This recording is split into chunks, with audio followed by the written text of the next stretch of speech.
Ok, vamos retornar então.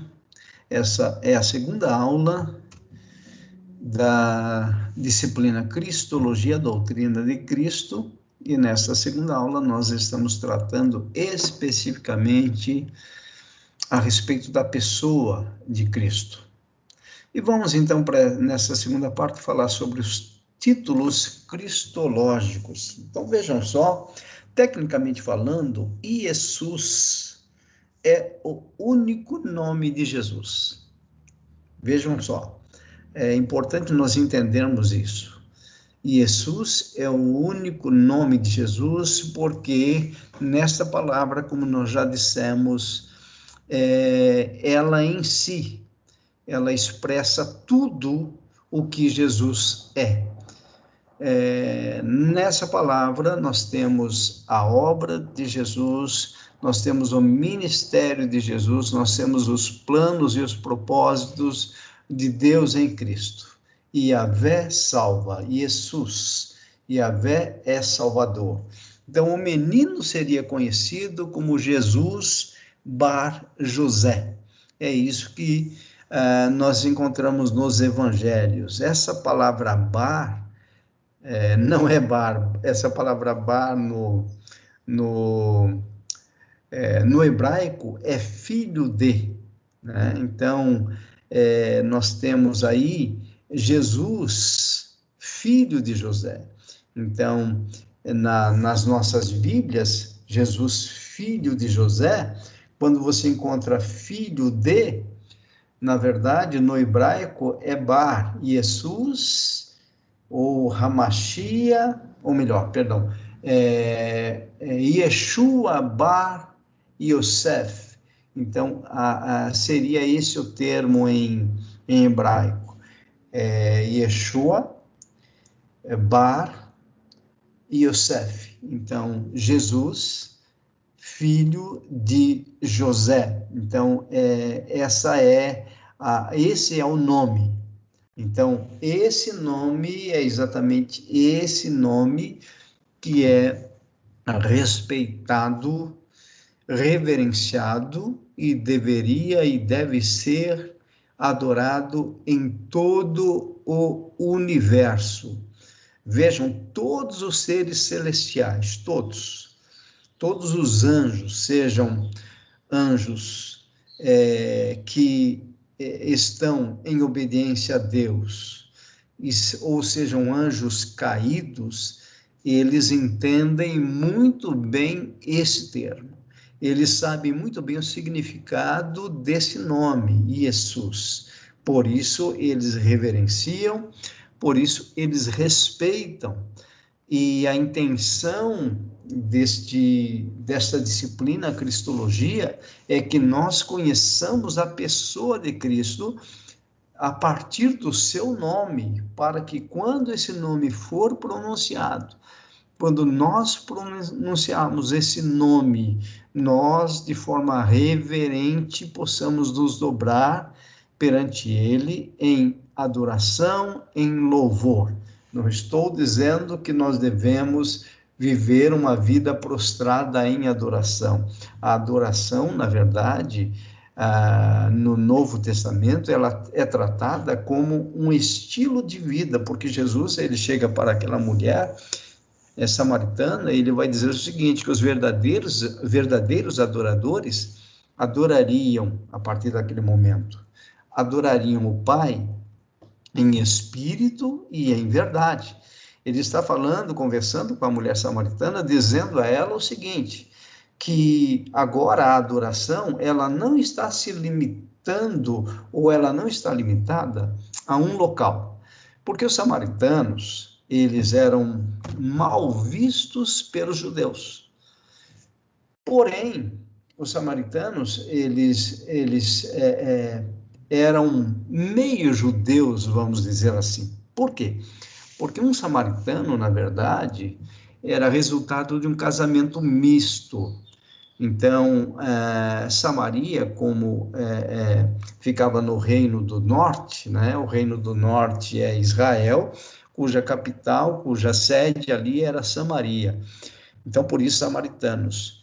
E na invasão síria, os sírios invadem do norte para o sul, então invadem Israel e vão atingir Samaria. Nessa invasão, houve casamento misto. Então, por exemplo, uma judia casou com um sírio e tiveram filhos. Desse casamento nasce uma criança que é uma mistura. Essa criança agora, ao nascer, é chamada de samaritano, tá? Então, os samaritanos, para os judeus, o próprio fato deles terem nascido já era resultado de um casamento misto, e isso era abominação perante Deus. Então, os samaritanos, por isso, eles não adoravam a Deus no templo em Jerusalém. Lembram? Em Jerusalém, o que nós tínhamos? Jerusalém fica aqui no Reino do Sul, tá? Em Judá. Então, nós temos Judá e Israel, nós temos o reino dividido, tudo bem? Então, aqui em Judá, em Jerusalém, que estava construído o templo de Zorobabel, que foi reformado por Herodes, nós já tratamos desse assunto, e é exatamente ali, no templo de Zorobabel, reformado por Herodes, que os judeus adoravam a Deus. Porém, os samaritanos, eles não podiam descer para Judá, para Jerusalém, para prestar culto a Deus no templo, naquele templo que era, para os judeus, exclusividade deles. Então, alguém, resultado de um casamento misto, não poderia adorar ali em Jerusalém. Então, como que os samaritanos resolveram? Eles construíram um templo ali na região de Samaria. Então, aquela mulher conversando com Jesus, ela vai dizer: vocês, judeus, adoram a Deus em Jerusalém, porém nós adoramos a Deus aqui em Samaria. E aí Jesus fala: olha, não é bem assim, porque a hora vem, e já chegou, em que os verdadeiros adoradores adorarão o Pai em espírito e em verdade. Jesus estava dizendo o seguinte, que aquela adoração ritualística, como fruto de uma lei mosaica e momentânea do Antigo Testamento, estava num processo de transição por causa da nova aliança no seu sangue. E a partir do momento da sua morte, da sua redenção na cruz do Calvário, logo depois o Espírito Santo desceria para inaugurar uma nova aliança, e nessa nova aliança a adoração não é mais no templo, mas a adoração é em espírito e em verdade. O que significa isso? Que nós adoramos a Deus de forma constante e contínua. É lógico que nós podemos e nós nos reunimos nos nossos templos, cada um de nós, cada um na sua cidade, se reúne aos domingos ou em outros dias para adorar a Deus em comunidade. Isso, inclusive, faz parte dos meios da graça de Deus, o culto. Então, nós devemos ter um local. Então, o local que nós temos, que nós chamamos de templo, na verdade, é um templo físico, mas nós somos o templo do Espírito, e quando nós nos reunimos em comunidade para adorar a Deus, na verdade, nós estamos continuando o processo de adoração, porque o verdadeiro cristão adora o Pai agora, não é? Em espírito e em verdade. Então, nossas atitudes devem ser de constante adoração. Então, o nome de Jesus está sendo adorado por nós constantemente. Então, neste momento de aula, nós estamos adorando ao Senhor. Quando nós fomos para o nosso almoço, estamos adorando ao Senhor. Se nós formos para o nosso lazer, nós estamos em adoração, porque o Espírito Santo habita em nós e nós somos o templo do Espírito. Então, Jesus é o alvo da nossa adoração. Vejam aí o que diz R.C. Sproul, que é um teólogo calvinista, ele é americano. Ele diz o seguinte: o próprio nome de Jesus carrega em si a ideia de Salvador, que nós já falamos. Todos os seus títulos identificam as qualificações de Jesus para ser o Salvador dos homens. Então, o que Sproul está dizendo? Que existe um nome, e esse nome é único. Não existe outro nome, existe um nome que é Jesus, que é Jesus. E ele carrega em si mesmo todas as qualificações, todos os demais adjetivos, e alguns nós vamos ver aqui ainda nesta aula. Embora haja casos no Novo Testamento onde Christos é usado como praticamente o nome próprio, na realidade, Christos, que significa ungido, é um título. Então, Christos significa ungido em grego, porém, em hebraico, é Mashiach. Por isso que em hebraico você tem Yeshua HaMashiach. Yeshua HaMashiach significa Jesus, o Messias. Essa é a tradução do hebraico para o português. Jesus, o Messias. Aqui nós temos no grego Jesus Cristo, Jesus Christos, que significa Jesus Cristo, que significa Jesus, o ungido de Deus, o ungido para uma obra, o ungido para um ministério terrestre conforme ele realizou.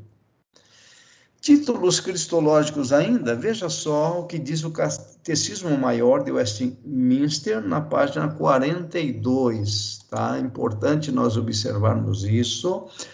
Esse Catecismo de Westminster, Catecismo Maior, é o catecismo usado pelas igrejas reformadas, tá?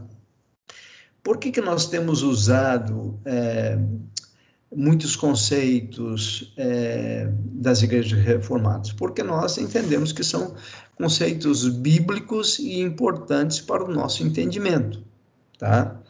Então, vejam só, nosso mediador foi chamado Cristo, porque foi acima de toda medida ungido com o Espírito Santo e assim separado e plenamente revestido com autoridade e poder para exercer as funções de profeta, sacerdote e rei da sua igreja, tanto no estado da sua humilhação como no estado da sua exaltação. É isso que diz então nessa pergunta 42 desse catecismo.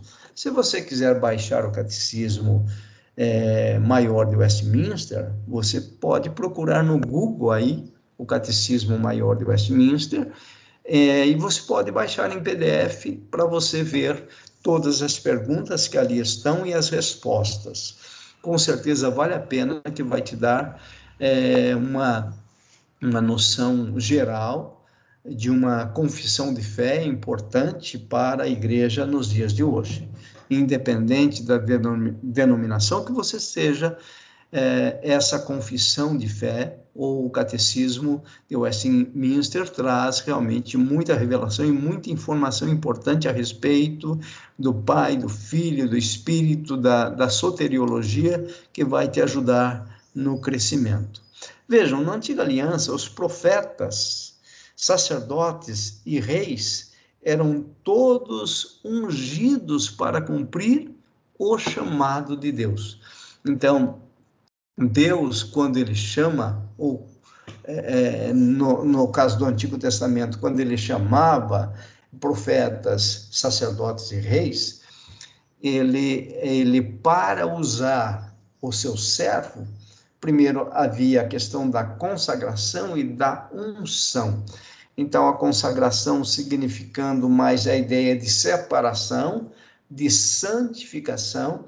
Então, quando você vai para o Antigo Testamento e você vê Deus separando a tribo de Levi para ser uma tribo exclusiva para o serviço ministerial no templo, para o sacerdócio levítico, tá? Então, vejam, das 12 tribos, Deus separou a tribo de Levi. Da tribo de Levi é que saem os sumos sacerdotes, os sacerdotes e os levitas.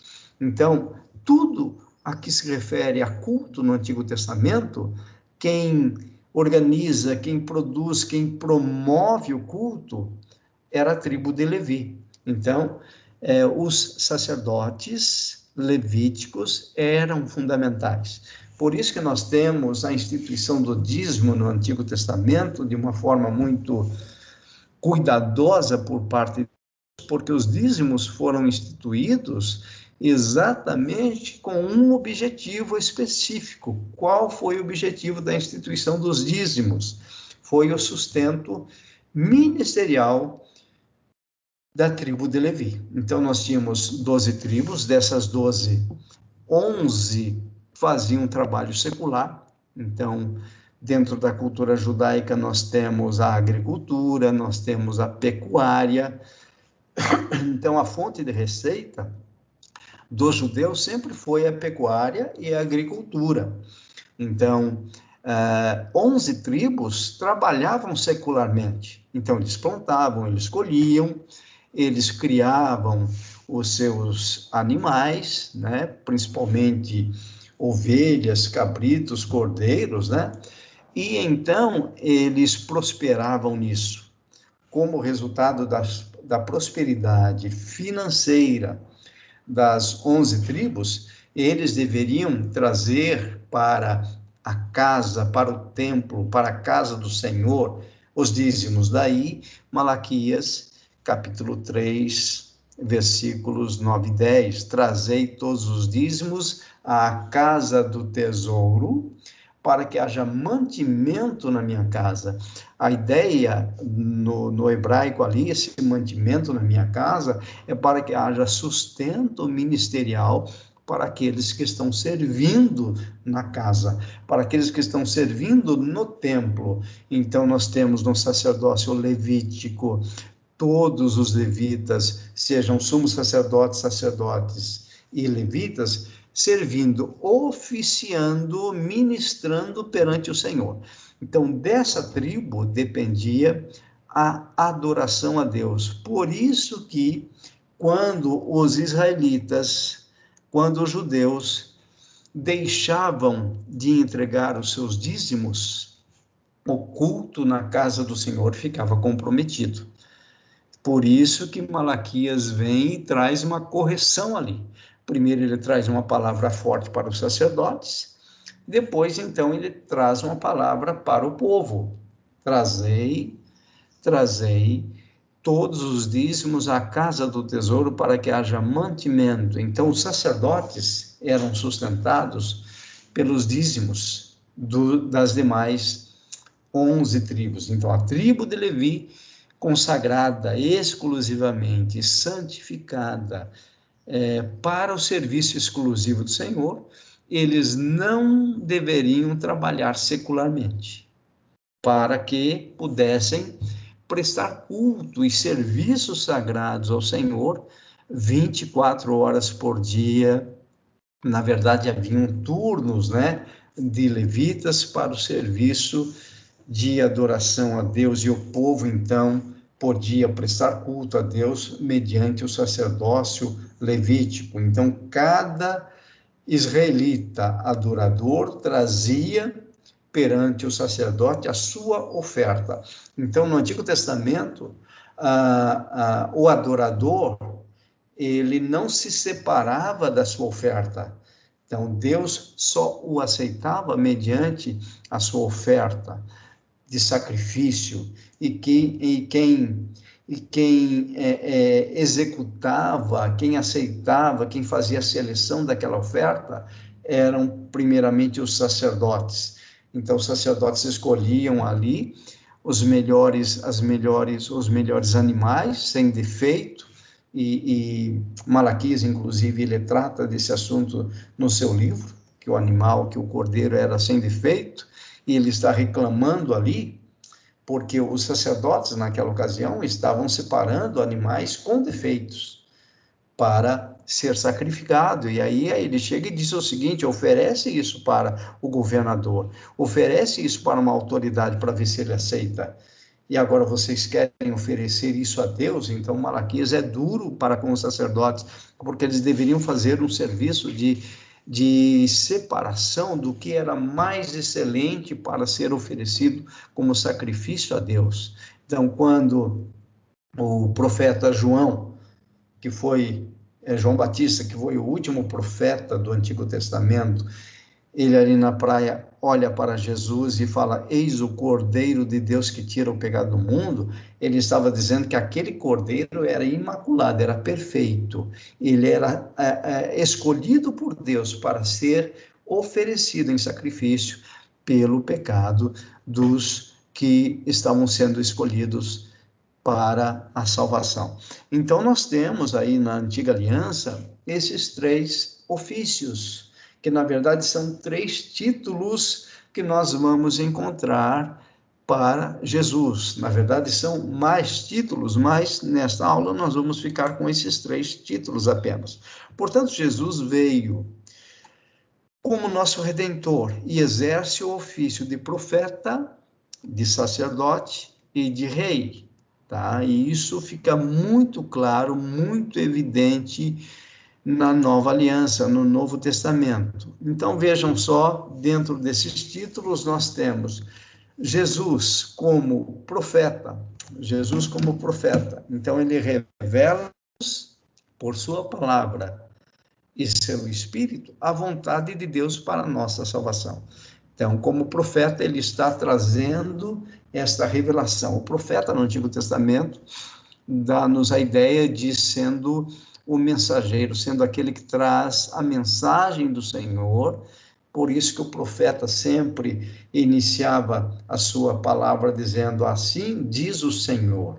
Então, Jesus é aquele que nos revela. Então, assim diz o Senhor, e aí o profeta começava a revelar a vontade de Deus, ou a revelar os pecados, ou a revelar o que estava acontecendo com o povo. Tanto é que quando nós vamos para Juízes, capítulo 6, nós vamos ver a respeito do povo israelita se tornando escravo dos medianitas. No capítulo 6 ou 7, acho que é no capítulo 6. Então, o que acontece? Ali o povo começa a clamar ao Senhor. E quando o povo clamou ao Senhor, Deus levantou um profeta. Interessante, no Antigo Testamento, Deus falava através do profeta. E o profeta, então, vai revelar o pecado de Israel. Que o profeta vai dizer ali: olha, vocês adoraram outros deuses, por isso tornaram-se escravos dos medianitas. Então, Deus revela através do profeta, o povo reconhece o pecado, ocorre o arrependimento, e aí Deus vem então com a libertação, com o livramento. E naquela ocasião, Deus levantou Gideão como juiz, e enquanto Gideão liderou como juiz, Deus deu vitória ao povo de Deus. Tanto é que Gideão, com apenas 300 homens, derrotou o exército midianita. Fruto do quê? Do clamor, fruto do arrependimento, fruto da confissão de pecados, mas antes nós tivemos o quê? Deus levantando o profeta. Então, todas as vezes no Antigo Testamento que Deus levantava um profeta, o objetivo de Deus era corrigir o seu povo. Quando o povo ouvia, Deus entrava com provisão. Então, Jesus é o profeta levantado por Deus para nos revelar, por sua palavra e por seu Espírito, a vontade de Deus para a nossa salvação. Então, o escritor aos Hebreus, ele vai dizer o seguinte, que na Antiga Aliança, Deus nos falava através dos profetas. Fica muito claro isso, o autor escrevendo ali a sua carta aos Hebreus. E ele vai dizer: porém agora Deus nos falou através do seu Filho, dizendo a nós, revelando a nós que o ministério profético de Jesus Cristo é superior ao ministério profético dos profetas do Antigo Testamento. Então, Jesus recebe esse título, tá? De profeta, mas não somente isso, ele recebe o título de sacerdote. Jesus é o sumo sacerdote. Também na carta aos Hebreus isso vai ficar muito claro, a superioridade do sacerdócio segundo a ordem de Melquisedeque. Então, o escritor vai dizer que o sacerdócio de Cristo é superior, é mais excelente, é segundo a ordem de Melquisedeque e não segundo o sacerdócio levítico. O sacerdócio levítico foi importante no período da lei para nos revelar a Cristo, tanto é que Paulo vai dizer que a lei nos serviu como aio.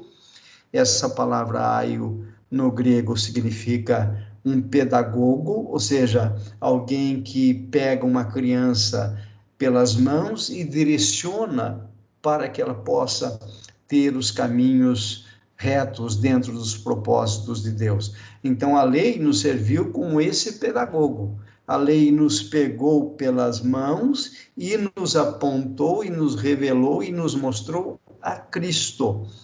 Então, nós temos agora Jesus como sumo sacerdote. Então, o autor aos Hebreus vem trazendo essa revelação a nós do sacerdócio de Cristo, segundo a ordem de Melquisedeque, que é superior ao sacerdócio levítico. Com isso, ele não está dizendo que o sacerdócio levítico não era importante. Foi extremamente importante, como eu disse, para nos revelar a Cristo. Muito bem, ele oferece-se a si mesmo uma única vez. Olha que interessante, por que uma única vez? Porque no Antigo Testamento, debaixo do sacerdócio levítico, os animais, os cordeiros, aqueles animais que eram sacrificados constantemente, ou pelo menos anualmente, para que Deus pudesse aceitar a adoração do seu povo, para que Deus pudesse remir os pecados e aceitar a adoração do seu povo. Porém, agora na nova aliança, o que nós temos? Jesus oferecendo-se a si mesmo uma única vez em sacrifício para satisfazer totalmente a justiça divina e reconciliar-nos com Deus e fazer contínua intercessão por nós. Então, Jesus, ele não é somente o sacerdote, ele não é somente o sumo sacerdote, mas ele é também a própria oferta, o próprio sacrifício, a própria oferta pelos pecados, é o próprio Senhor Jesus. Então, ele é o sumo sacerdote, mas ele também é o Cordeiro Imaculado, que oferece-se a si mesmo. Tanto é que o autor aos Hebreus também, ele vai dizer o seguinte, que pelo sangue de Jesus inaugurou-se para nós um novo caminho. O que significa isso? O que ele estava querendo dizer com isso? Que no momento da morte do Senhor Jesus na cruz do Calvário, o véu se rasgou de cima a baixo. E é essa a revelação que nós temos nos evangelhos, o véu se rasgando de cima a baixo, o véu do templo de Zorobabel reformado por Herodes. É exatamente esse véu que naquele momento se rasgou de cima a baixo. Então não havia mais, a partir daquele momento, separação entre o lugar santo do santíssimo lugar, porque no templo nós tínhamos essa separação. Nós tínhamos o lugar santo, separado pelo véu, e depois do lugar santo, o santíssimo lugar. Então, o rasgar do véu, que significa o rasgar do próprio corpo do Senhor Jesus, nos inaugurou um novo caminho. Então, Deus estava dizendo a partir daquele momento, não há mais separação, não há mais necessidade de véu para vocês se achegarem a mim, porque vocês podem se achegar a mim agora, pelo sangue de Jesus, que nos purifica de todos os pecados, que nos purifica da má consciência. Então, além de sacerdote, ele é o próprio sacrifício. E como rei, como rei, ele nos sujeitou a si mesmo. Tá? Então, nós estamos sujeitos ao seu reino. Deus nos libertou, nos remiu, nos tirou de um lamaçal de pecado. Ele nos tirou do império das trevas para o império do Filho do seu amor. Então, o que nós temos que entender com relação ao reinado de Cristo? Que nós fomos tirados por Deus de um reino e colocado debaixo de outro reino. Então, nós estávamos debaixo do reino das trevas, por isso nós éramos submissos e sujeitos a Satanás e a seus demônios. Nós estávamos obedecendo ao pecado, nós tínhamos prazer no pecado, entretanto, mediante a obra expiatória de Jesus Cristo, Deus nos transporta, Deus nos tira, Deus nos resgata. Essa palavra, ele vai nos desarraigar, vai nos tirar pela raiz desta situação de estar debaixo do reino das trevas e vai nos colocar debaixo de um novo governo, de um novo reino, que é debaixo do reino de Cristo. Então, como rei, ele nos sujeitou a si mesmo. Então, nós temos que ter essa consciência, que nós estamos sujeitos a Cristo. Nós não estamos no mundo, nesta vida, como cristãos, para agir segundo o que melhor nós achamos que é bom. Nós precisamos entender que nós estamos debaixo de um governo e esse governador e esse rei é Cristo. Então, governando-nos, e não somente isso, protegendo-nos, reprimindo e subjugando todos os seus inimigos e os nossos inimigos. Então, a partir do momento que nós fomos transportados do reino das trevas para o reino de luz, do reino maligno para o reino do Filho do seu amor, nós estamos protegidos nesse reino. Então, é como se nós tivéssemos mudado de cidadania. Então, espiritualmente falando, isso aconteceu. Nós estávamos debaixo de um consulado e nós éramos escravos desse cônsul, vamos chamar de pecado. Agora nós estamos debaixo de um novo consulado, que é um consulado de liberdade, que é o reino de Jesus. Nós estamos debaixo desse reino agora para cumprir os planos e os propósitos de Deus livremente. E assim, então, nós encerramos essa parte 2, e se Deus quiser, na próxima semana, continuaremos com a terceira aula dentro desse tema chamado Cristologia. Que Deus abençoe vocês neste dia, que tenham todos um dia abençoado, rico na presença do Senhor. Em nome de Jesus.